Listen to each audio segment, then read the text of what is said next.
that's how I'm going to start the Minisode. I'm just going to say, hey, it's the Minisode. Hey. There we go. Hey. That way, as opposed to saying we're here, I changed it up. I said, hey. Hey. We're talking about musical instruments and how Sushie in another life used to be like, cool, and she used to play like little like. Wait! Let me tell you how I'm not cool. Let me get that image out of your brain immediately. I was. If you thought I was cool for 1 second, I'm gonna prove you wrong. I was also in a traveling show choir and an all-woman a cappella group, ma'am. She's all like, I want my baby back, baby back, baby back, baby back, baby back, baby back. First of all, no, I wasn't. I was a soprano one. Thank you very much. I want my baby back, baby back. Thank you very much. I was the high keys. Thanks. Yeah. So if you ever for 1 second thought I was cool, I used to wear a bow tie and cummerbund and dance. Yeah. So coming from a musical family, or at least my dad being a musician, like I used to work in a music store. When I was a kid, my dad tried to get all of the kids to learn an instrument, right? Like he tried to get I don't know if he was trying to do like a family band or whatever the fuck. But he was trying to be the Partridge Family. So like my stepbrothers, he tried to get them to learn like guitar and bass guitar. Allie learned the drums, which she did learn. I ended up playing the drums. But like he really tried to teach me keyboard, right? But at the time, I did not want to learn to play piano or keyboard or anything. But he thought it'd be good because like he literally his logic was because I like to play video games. Like that was the whole logic behind it. I was gonna say because you got really long fingers. I was a kid. I was fucking tiny back then. Oh, you didn't have. I was in the first grade. No. We've been through this. I was tiny back then. Oh, I thought you were just really tiny but had really big hands. Smaller, I thought you were just a smaller version of what we're looking at now. Yeah, I used to same size head, everything. My fucking older sister, who is like 5'4", was like bigger than me for like the longest time. Anyway, thank you for detracting from my story. Well, I was just asking about your fucking fingers, AJ. God. But point is, I realized later on in life that I wanted to learn the keyboard, and it was too fucking late. So like, it's never too late. Never too late. It's not too late. But the thing is, like, my dad used to do, like, he got all the like my siblings like lessons at the music store he worked at.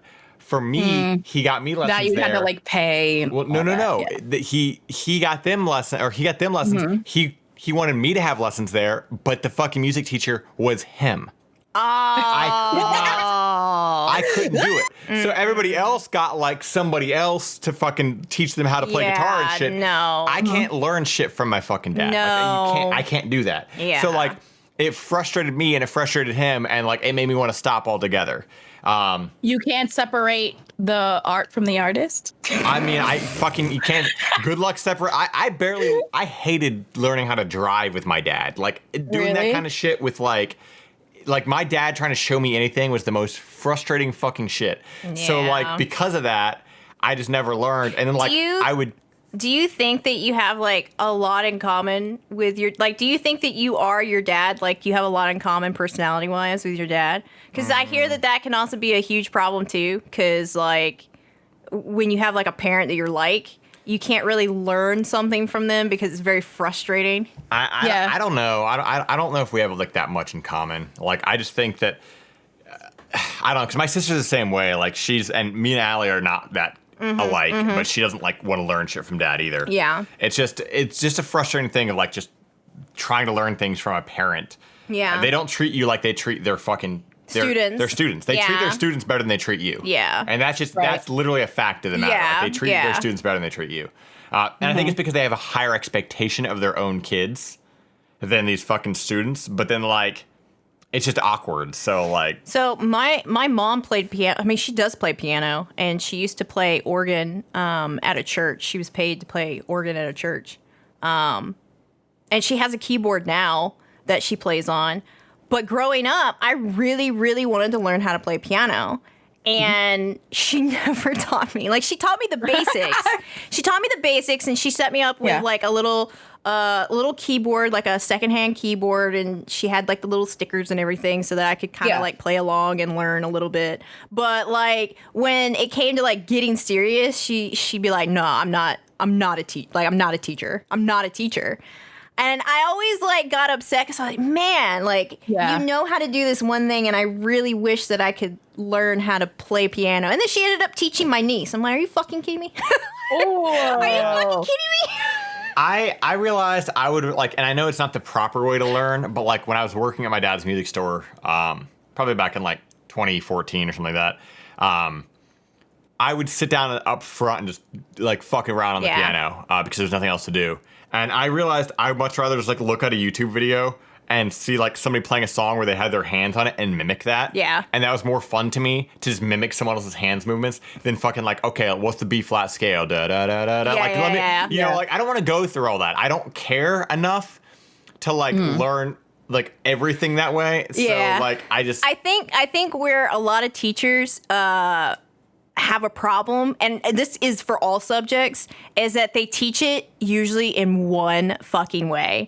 And there are so many students who, like, I know so many people who, you know, they can only learn auditorily from like music. And so like they hear it and they're like, oh yeah, I can fucking mimic that, right? And then they play it perfectly. And it's like, okay, but they don't give a fuck about the scales. Like they never learn the scales. They never learn how to like read sheet music because to them it's not necessary and they can still create something. And I think a lot of teachers just need to chill out on that kind of shit. I mean, That's how I am too. They wouldn't let us be like that creative. Yeah. It's like, especially when you get into like the music theory part where you're learning like what canon music things are. It's basically like the math of music. Right. If you try to like differ from any of that, they're like, no, that is not what we're studying right now. And we just want to make music. Yeah. You know? And that's the ironic thing is that's the whole point of like being creative, but they suck the creativity out of it. They suck the fun out of it. For example, so here's an example. So I especially in high school, but still now, I would hang out with a lot of musicians and artists and et cetera, et cetera. If you ever talk about anything that was like popular music or like an R&B singer, the teachers would always be like, well, that's not like classically, like they're really straining their vocal cords. And be like Beyonce. Like, okay, technically, if we're going to get into technicalities, yes, Beyonce is straining her range. Okay, sure. But you cannot deny that Beyonce is one of the most fantastic singers on the planet living today. Yeah. You know, but they'd be like, oh, no. Like, that's not all that riffs and that's just damaging her vocal cords. And those are in scales. And that's not like her runs are off or her runs are, they're not in a key. And it's like, it's about creativity. That's how she feels. That's what she's feeling as an artist. Like, that's her creativity. That's her journey. And it would just be like, no, that's wrong. It's wrong. It's wrong. It also gets kind of racist, too. It's just like it's like the elitism in it. It's like very elitism. They really take it, and people do that across all kinds of subjents too. Mm-hmm. It's so just, like if we like ever wanted to like make our own project, you know, come together and do something like that, it wouldn't be like they just wouldn't like grade it in a we were being artistic like in art class. They'd be like, well, it's wrong for all these reasons because this isn't technically correct. Right. Well, and it's not Gregorian chant. That's what's so fascinating to me. Like, we could literally do like a whole fucking episode about music and everything because like there's a lot of like things that I find very fascinating, but also very fucking frustrating with it. Like growing up, I was always kind of afraid to say what kind of music I listened to or like what I don't really feel like I got to explore the music that I wanted to like listen to and enjoy because I was told that like this isn't real music or like so like, you know, I grew up listening to a lot of like whatever my parents listened to for one, which isn't bad. Like there's a lot of like fucking just classic rock or whatever the fuck in there. But like I remember like my stepbrothers, right? They got really into Papa Roach. No, they got really into fucking like rap and they got really into fucking hip hop.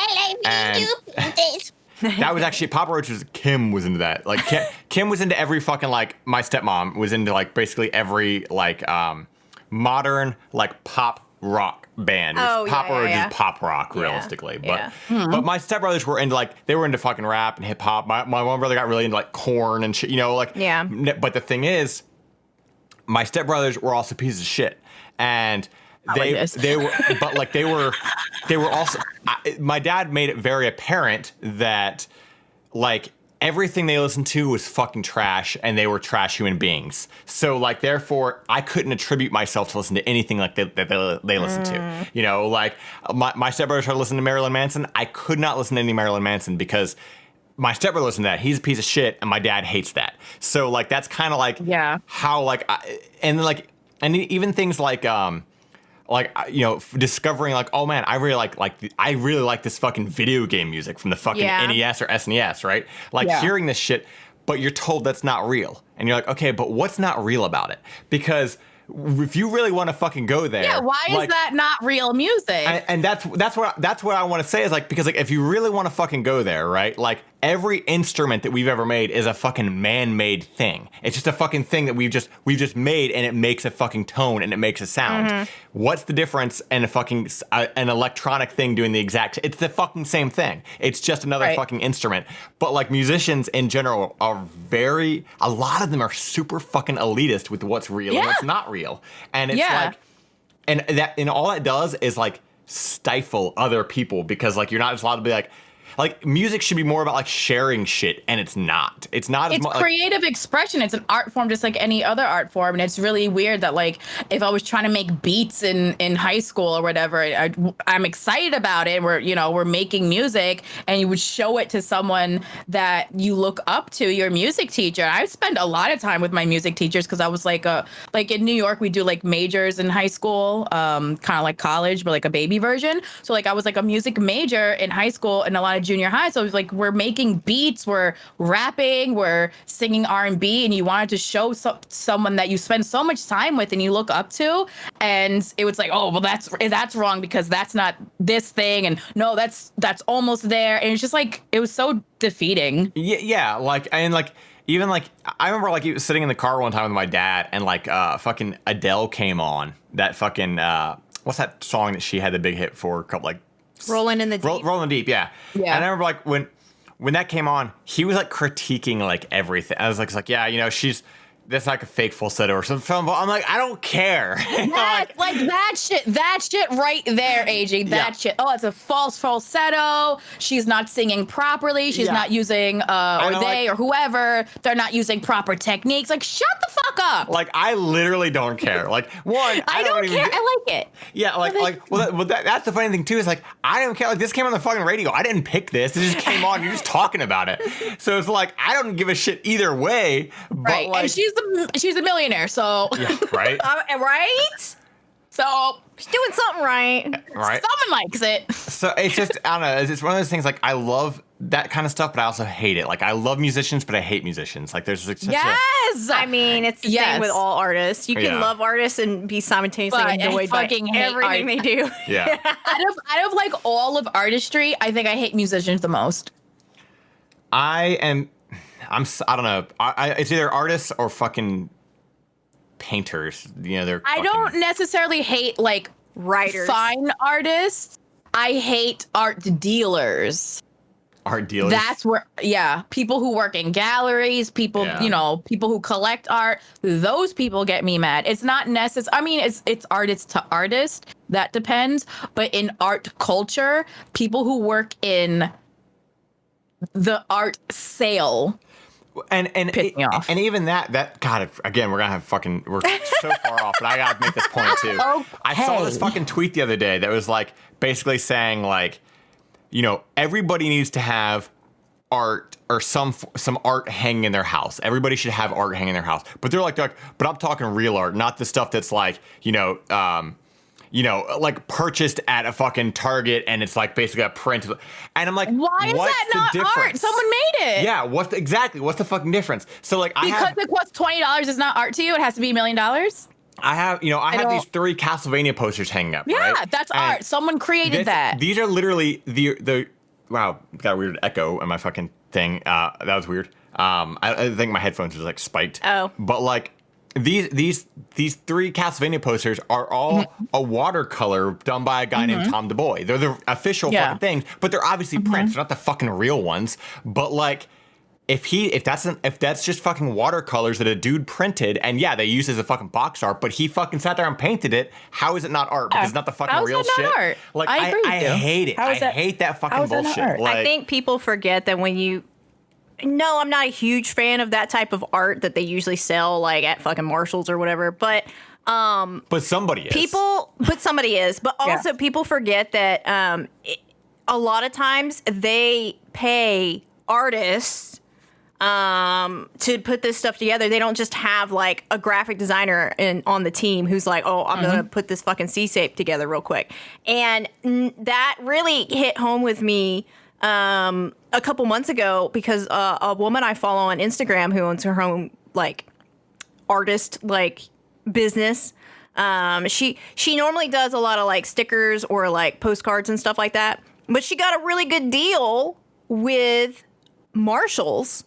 And they asked her to make like 6 different pieces and they fucking sell it as framed art in Marshalls now. And she went into Marshalls and she was like, look, there's my stuff. I made that. That came out of my brain, through my hands, and onto a medium. Millions of people will probably buy that, you know? And it's like, these are actual people who like they reach out to. Yeah. These aren't fucking like interns in the back who are like, okay, let me put this fucking watercolor together real quick for Marshalls. Like, you know, like that's still art. It's still so art. Hoity-toity.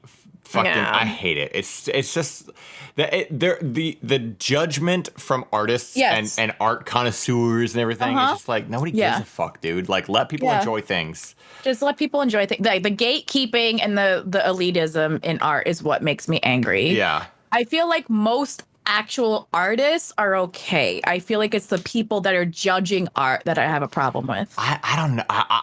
Who are you to judge someone's art? It's so hard. Like, and the thing is, it's so hard for me because like I have a dad who's a fucking musician, and my mom and my stepdad are both artists. Like they're like fucking painters and sculptors. So like I just grew up hearing the fucking judgment on every type of art everywhere. You know, every fucking thing was just judgment across, and I'm like, God, this has got to be exhausting. Like, why do you care this much? It's got to be exhausting to be that person. Why do you always want to be on ripping someone's thing apart mode? Yeah. That has to feel gross, right?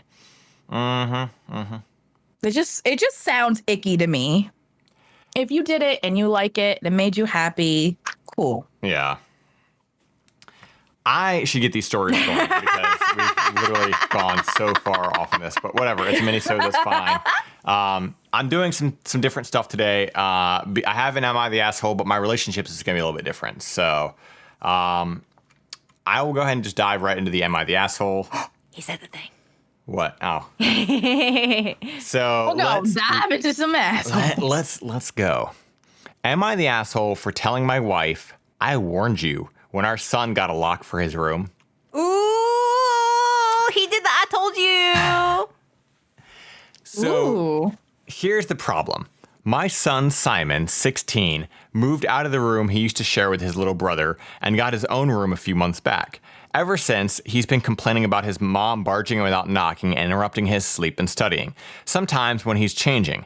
I know that she's his mother, but she says he's got his own room and has a job and is learning to become an independent adult, but doesn't feel like his privacy is being respected, even when that's his mom. He says he's not a kid anymore, which he is, and he is entitled to at least get a knock on the door before she comes in. I was getting tired of her not listening to him, so he came to me and said, Dad, you need to help me set some clear boundaries with Mom. So I spoke to her about her need to knock before entering Simon's room. She was like, what? And no, we're family, not strangers. Do you really expect me to foolishly knock on the door 5 times a day? Why are you going to the dude's room 5 times a day? What do you need? I don't talk to anyone 5 times a day. Right? What do you need to say? That's ridiculous. Also, the who knocks in their own home. I told her my family, for instance.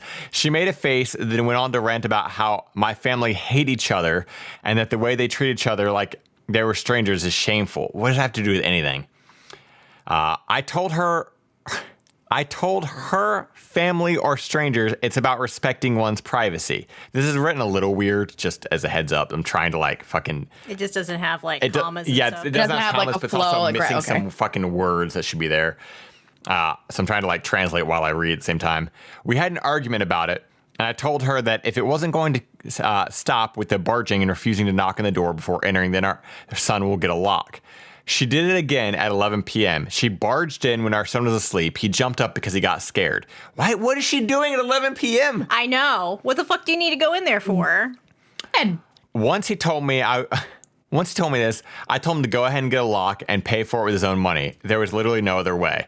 My wife saw it and got upset, and my brother was visiting when she was raising her voice at me, questioning if I really went ahead and got a lock for Simon despite her disapproval, and said that I caught her off guard and that it's not okay. This teaches our children they can manipulate one parent into doing what they want.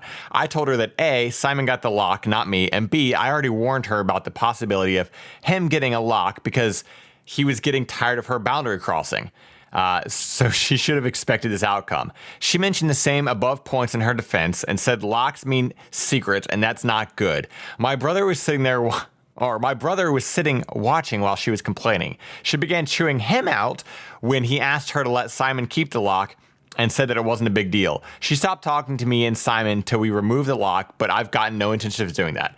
Was I at fault for my stance? Oh my God. Okay. that was a lot. So here's let me break this down. So yeah, you're right. At 16, you are a kid. You're still a kid, but you're in that fucking plateau, or not that plateau, but that like transition age where you're learning to set boundaries. And as much as it sucks, because the parents own the house, you should be able to go where the fuck you want. I own this I pay for this house. Like I can do whatever I want. Your teenagers still need to learn how to control their privacy. And so one of those ways is, I mean, you moved him out of the little brother's room for a reason. He needed to be separated from a little brother, not because he's got secrets, but because he's 16 now. Like, there are just things that a teenager wants to be able to do in their room in private, like to be themselves and whatever. It doesn't matter. Like, they need that privacy. They need to be able to control that privacy in some way, shape, or form.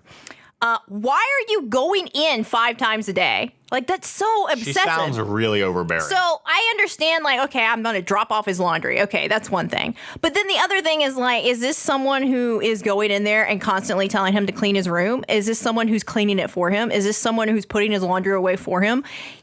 Why are you going in there while he's asleep?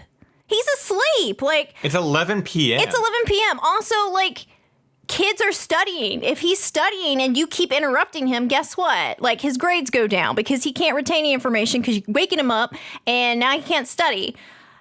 I think this kid went about asking her for the boundary or asking her, hey, can you please stop doing this, and setting his boundary.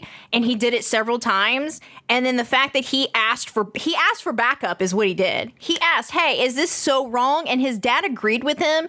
And she's buckling down now because she thinks that she's in the right.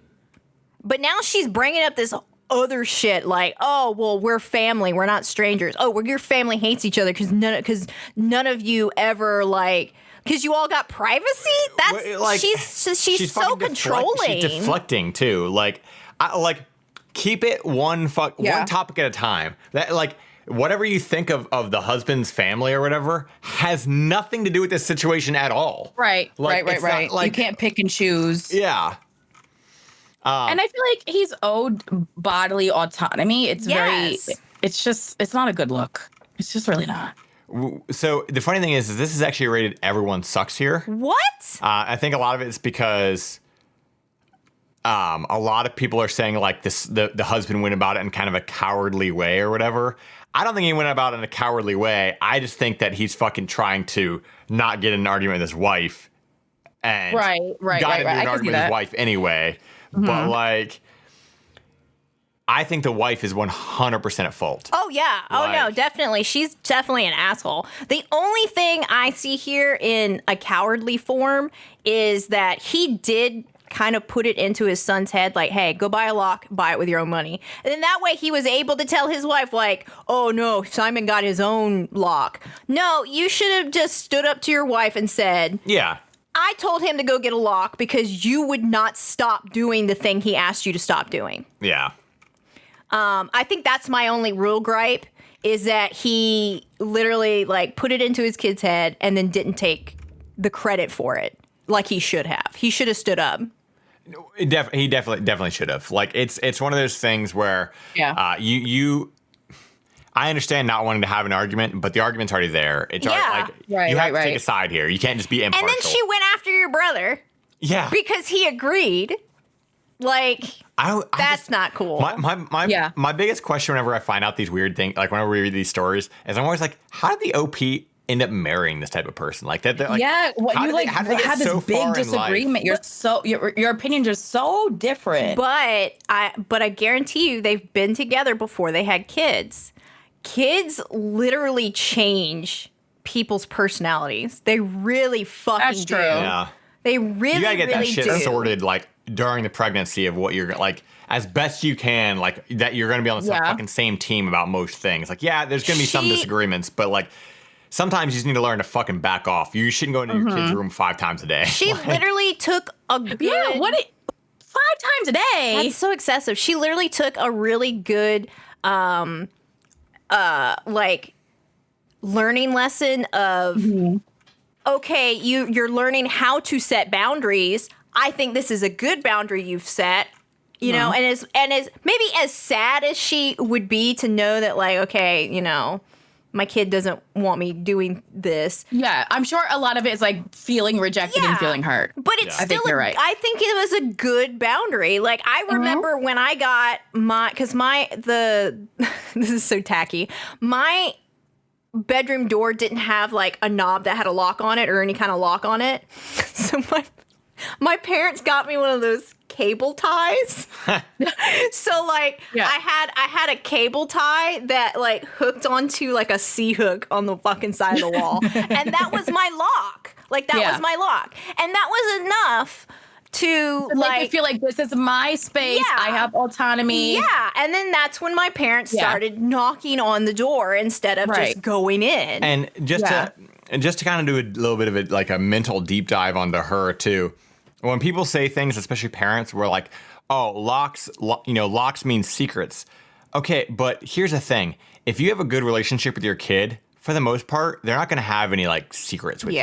Like, they're not fucking cooking up meth in their bedroom. Like, Bethany. The biggest thing is like the reason kids keep secrets from their parents is because they don't know how their parents are going to accept something or how they'll handle something, or like if they'll get yelled at or whatever. If you had a good relationship with your son already, you wouldn't have to worry about him having secrets. But you've already clearly overstepped your bounds, and now you're fucking thinking, what's he holding back from me? Well, what did you do to make him feel that he strict and overbearing parents have kids that have secrets? Yeah, every fucking time. Not only that, like you're creating the environment where he's going to keep secrets from you because you're being annoying. I feel like the husband in this situation should just been like, honestly, you're being overbearing and annoying.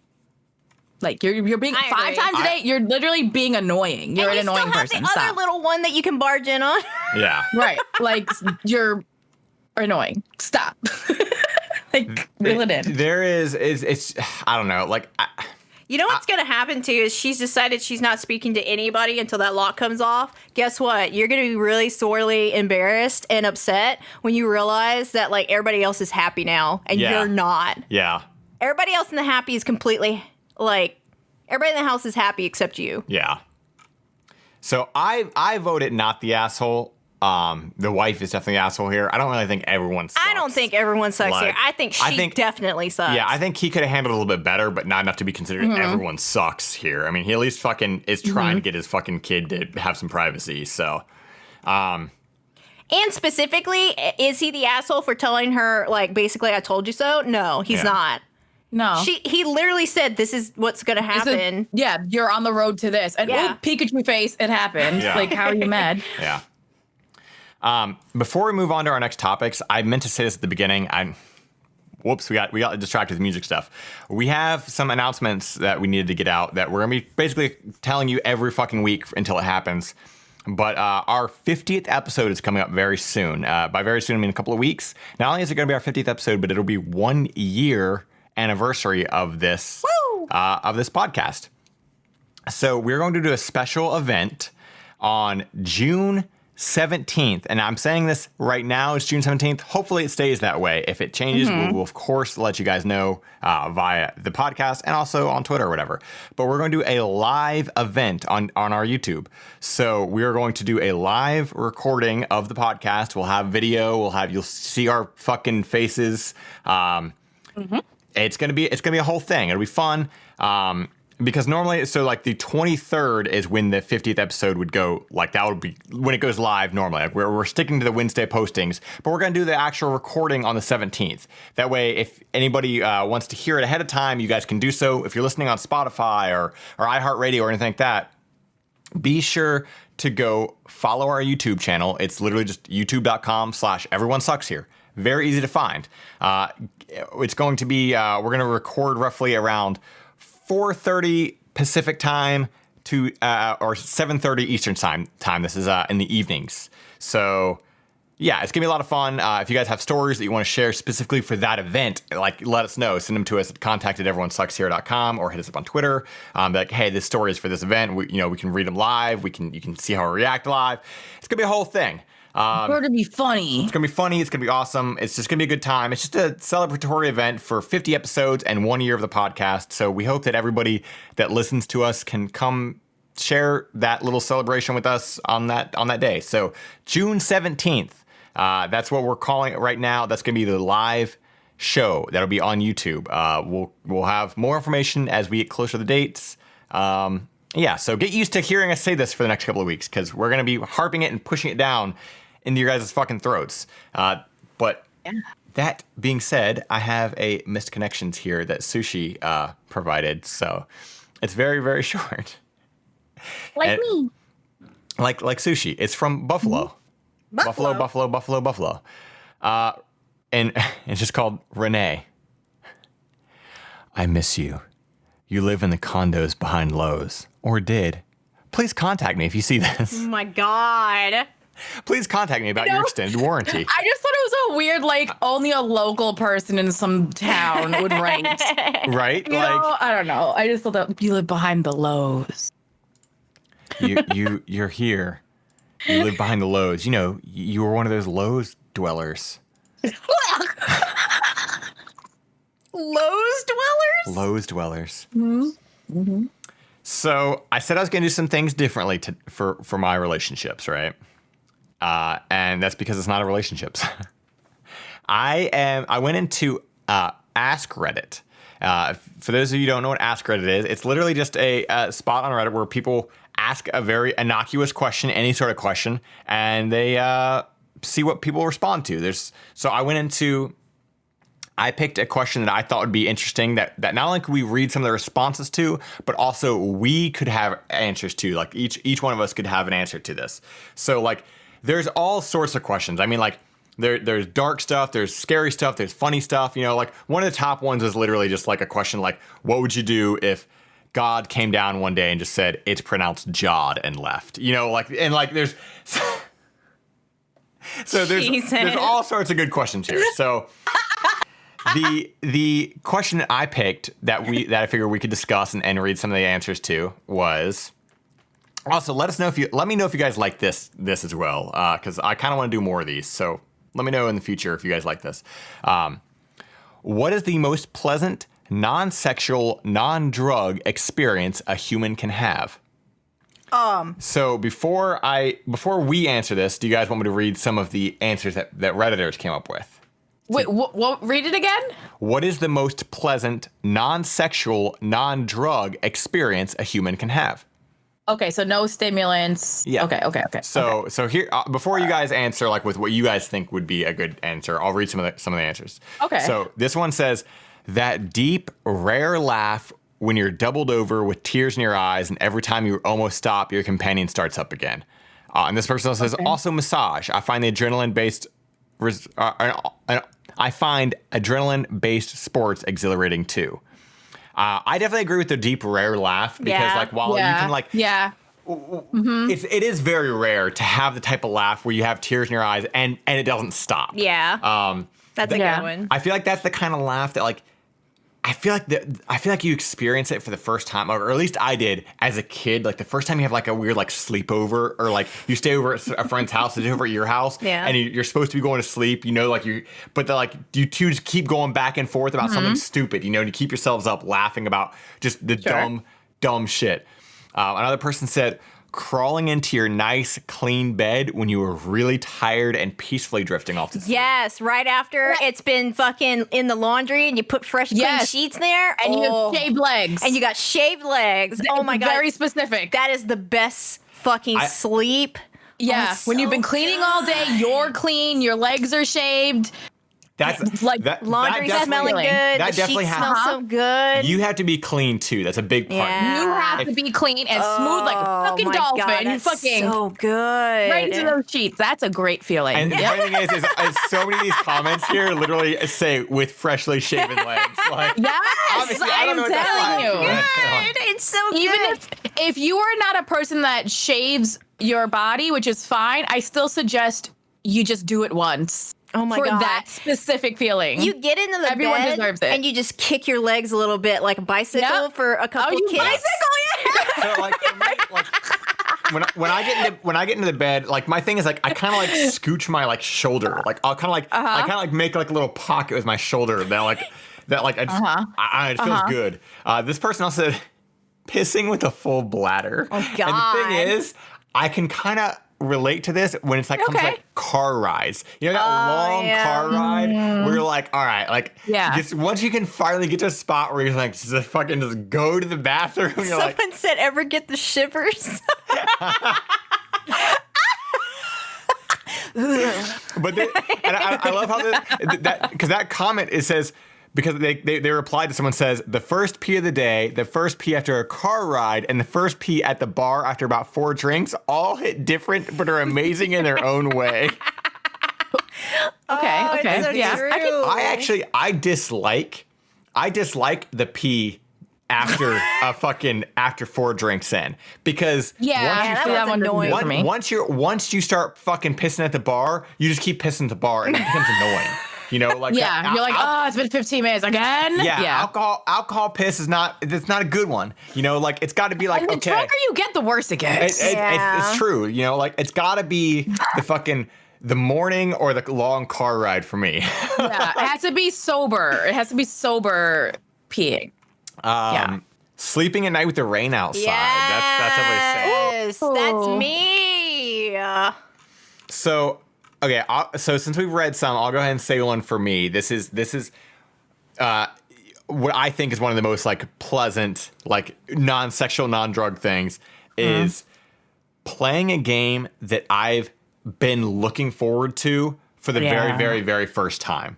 And it's usually it's always something that's like it's like excitement and like giddiness. Yeah. It's like Christmas when you were 5, but you can't replace. Exactly. Yeah. It's literally it's like that feeling. It's the first time. It's the first time playing a game that like, and either if it's a brand new game or it's like a new game in the series. Because and that like Sushie said, it's like that feeling of Christmas that you can't replace. Because I think for me that's one of the few childhood things that's like that I've retained is that giddiness when I'm that excited for a new game, because like I'll get so excited that like I will literally dream about the game before I play it, and like so like in my dream I'm playing the game even though it's nothing like the real game. I like, and it's like that kind of weird dream where like because you've never seen it, you never played it, like your mind's just making up shit, but it's the greatest experience. And then you wake up and you're like, oh my God, I get to play it today. Like I get to do it right now. I set aside this time. I'm going to fucking play this game. I'm going to dive into it. And that is like, to me, one of the best fucking feelings. I love that feeling of playing a brand new game. That you've been looking forward to. You've been waiting for it. And you've been hyped up on all the trailers. I agree. Yeah, it is such a good feeling. When people like my tweets. Everyone likes Sam's tweets. Let's go. So I think mine, besides the laughing one, I think that one was really good. Mine is when like it depends. It doesn't matter if it's like a book or a movie or a video game. When you're experiencing a story and there's like just this like either twist to it that makes you really, really happy, or like it's like, oh my God, I can't believe somebody wrote this and like had the creativity to really like make this scenario happen and you just don't expect it. Like, I get that a lot in movies. When I watch movies, I'm like, oh my God, that's so good. Or like, you know, when you're experiencing a video game series and like all your favorite characters are doing stuff, but then there's that twist that you didn't see coming, you know, like I experience that a lot in video games. And I'm just like, oh my God, it's so good. You know, like I really love that feeling. Yeah. I get that. I definitely get that with movies. Yeah. Especially if a movie can make me think about it more after I've seen it. Yes. Like, The more you think about it, the more your mind blows. Honestly, those are some of my game of the years in a video game is when I'm literally like researching the topic, or movies, like when I'm researching the topic or like looking up like other people's theories on stuff, like fucking weeks after I've finished watching it or playing it or something like that. Those are some of my favorite fucking things. I love it. What about you, Sushi? What's something that But back to what Sam said, that's how I feel about the River Song storyline in Doctor Who. And like, I still am not caught up, but like, there's one specific storyline in Doctor Who that like goes over about 3 seasons. And I don't know if it was an accident or they were really planning it, but it's like the most fantastic writing I've seen. Like, it brings you to tears. It's like, I don't know how they did it. And it was such a slow burn. Yeah. And then when it comes together at the end, you're like, I still think about it. I have chills right now. I have chills. Just thinking about this one specific storyline in the new version of Doctor Who. And I'm not going to throw any spoilers in, but it's like, it's so well written and it took so many seasons to get there because it's Doctor Who and it's time travel. So they don't go in order. Yeah. And when when you get the punchline and you see everything together, it's such smart storytelling that I don't know how they did that on purpose. Like, I kind of have to think it was an accident, but it's still like chef's kiss, amazing accident, even if it wasn't an accident. I don't know. It's so good. But my like euphoric feelings are cracking open a new book. Ooh, yeah. When you get that new book smell. That's literally me. That's literally me opening the packaging of the game. Like that. When you take the plastic off, like that's that. Or like a new comic book, or like wherever you're like bending the spine, and something that's yours, like a new book that I've been looking forward to, or a comic or whatever. I sit down, I cuddle up, I crack it open, I can touch the pages. That is a feeling that I wish I could bottle because it's euphoric. And then there's another one. It's just the New Yorker in me. When your transfers on the subway line up perfectly and you don't have to raise your blood pressure for even 1 second. When you walk up the stairs casually, your train's right there. Like, it opens up, you walk right on, you get off the next train to catch your transfer. That one's also right there waiting for you. You didn't have to run. It's like, this day is for me, bitch. Yeah. Oh, that's such a good one. So Minna just reminded me of another good one because she's over here like attempting to bark. But when you open the door and your pets just greet you with wagging tails, like, oh shit, I've just been missing you all day, even though you were just gone for an hour. You were gone forever, and I love you. Like, I love. And thank God you came back. I love that feeling because it's like, oh my God, you love me so much that like you know the sound of the car beep, you know the sound of the key unlocking, like.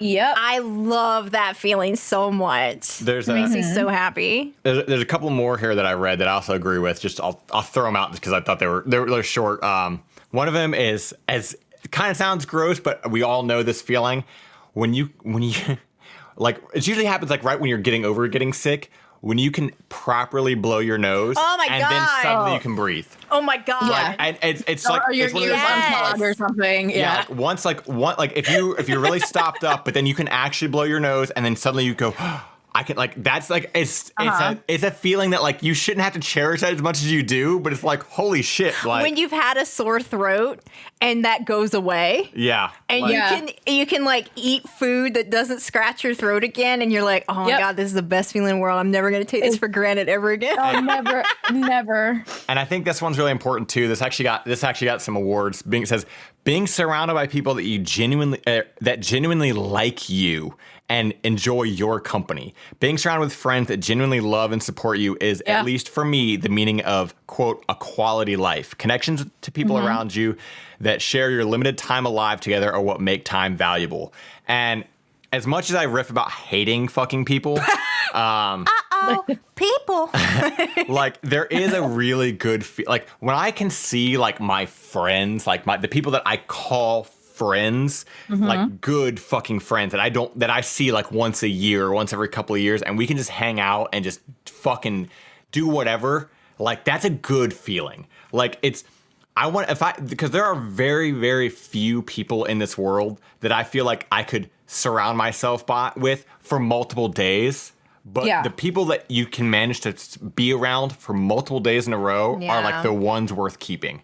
Oh, that's so good. Also, I was going to say, like, when you are really excited to go on that trip and you wake up that morning and you're like, even if you're going to even if you're going to, you're going to be a little stressed out at the airport, or that like maybe traffic is kind of fucked, but you're still excited because maybe you're going on vacation, or maybe you're going to this place that you've always wanted to go. And I like that somebody actually said, that moment at the start of a road trip, early morning, you first get on the highway, you start to feel like you're on your way, sunrise and bloom, and your favorite songs on the radio. It's got a cup of coffee. You got your fucking road coffee.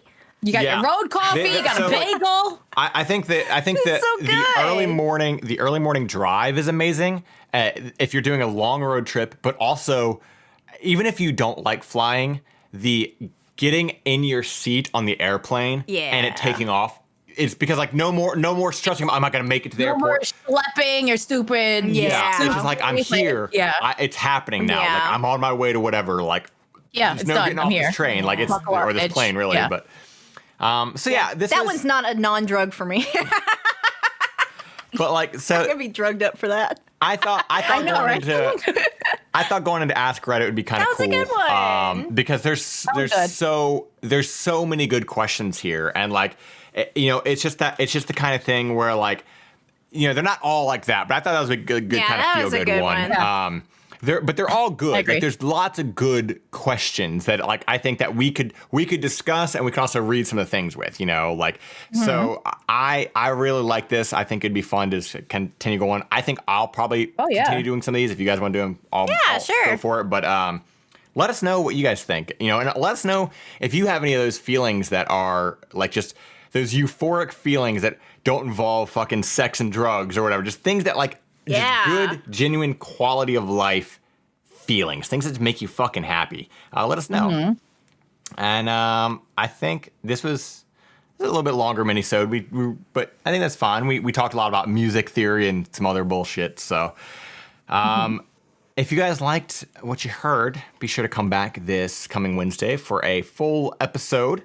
And we will catch you then. I think that's all we got. So, like and subscribe. God damn it! Yeah, do all the things. Do all the things everywhere you're listening. Give us a rating on iTunes so that we can skyrocket and be famous and forget all of you. I mean. All right, we will talk to you guys later. See you Wednesday. Goodbye. Bye.